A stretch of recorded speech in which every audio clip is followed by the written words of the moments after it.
pipeline, when the last section is laid and its valves are open, will lead America one step farther away from dependence on dangerous foreign powers that do not have our interests at heart. The stakes for our nation could not be higher. When a hurricane strikes in the Gulf of Mexico, this country should not be so dependent on imported oil that we're forced to draw from our strategic petroleum reserve. And families cannot throw more and more of their paychecks on gas and heating oil. With Russia wanting to control a vital pipeline in the Caucasus and to divide and intimidate our European allies by using energy as a weapon, we cannot leave ourselves at the mercy of foreign suppliers.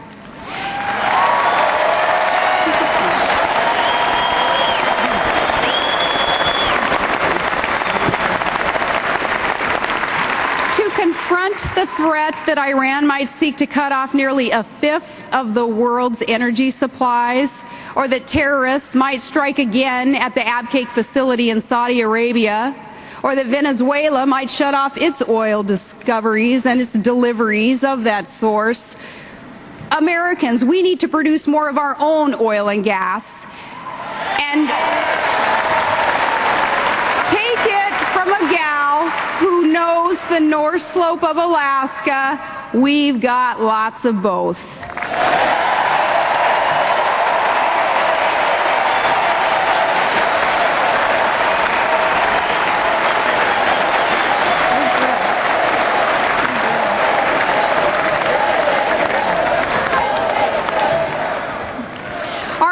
Say again and again that drilling will not solve all of America's energy problems, as if we didn't know that already. But the fact that drilling, though, won't solve every problem is no excuse to do nothing at all.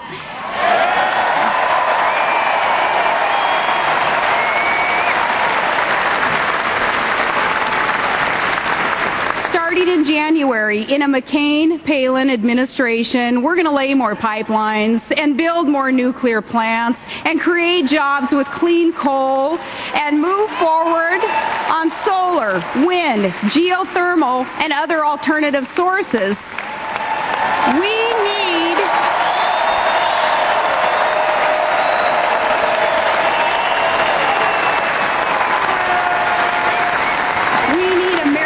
Sources of resources. We need American energy brought to you by American ingenuity and produced by American workers. And now I've noticed a pattern with our opponent, and maybe you have too. We've all heard his dramatic speeches before devoted followers, and there is much to like and admire about our opponent. But listening to him speak, it's easy to forget that this is a man who has authored 2 memoirs, but not a single major law or even a reform, not even in the state Senate. This is a man who can give an entire speech about the wars America is fighting and never use the word victory except when he's talking about his own campaign.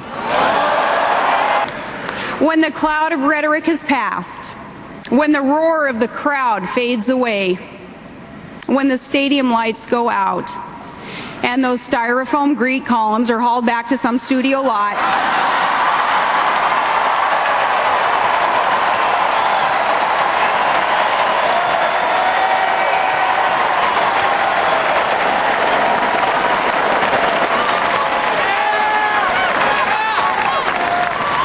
when that happens, what exactly is our opponent's plan?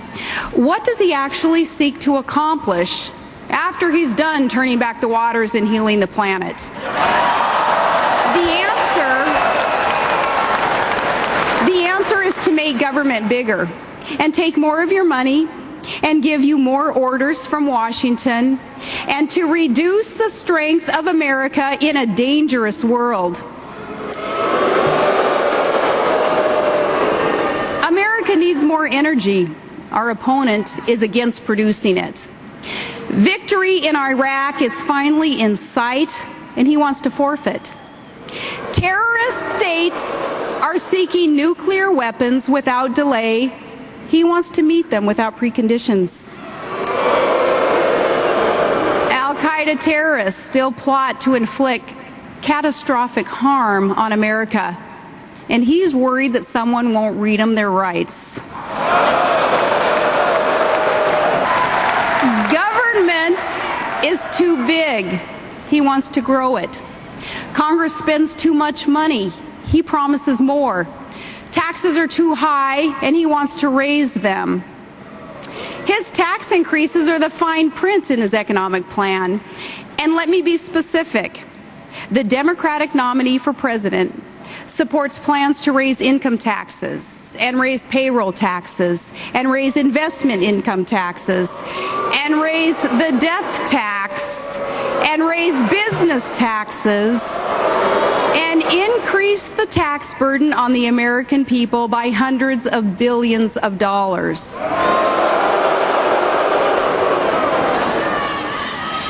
My sister Heather and her husband, they just built a service station that's now open for business, like millions of others who run small businesses. How are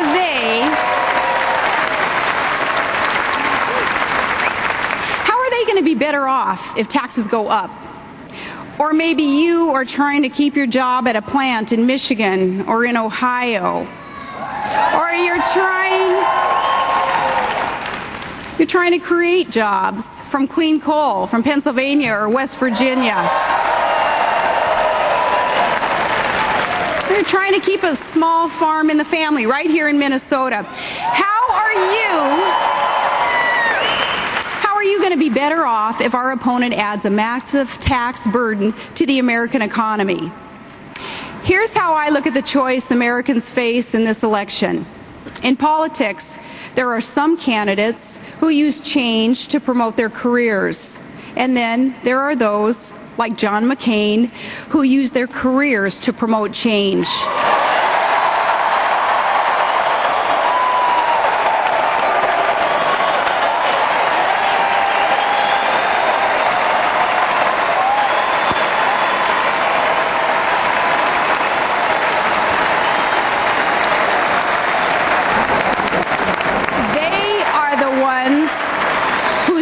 Appear on laws and landmark reforms, not just on buttons and banners or on self-designed presidential seals.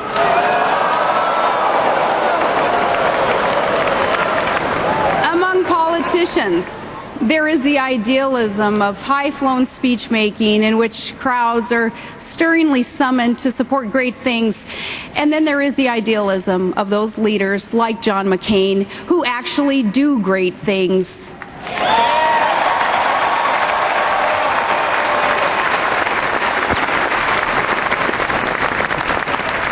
They're the ones who are good for more than talk, the ones that we've always been able to count on to serve and to defend America. Senator McCain's record of actual achievement and reform helps explain why so many special interests and lobbyists and comfortable committee chairmen in Congress have fought the prospect of a McCain presidency from the primary election of 2000 to this very day. Our nominee doesn't run with the Washington herd. He's a man who's there to serve his country and not just his party, a leader who's not looking for a fight, but sure isn't afraid of one either.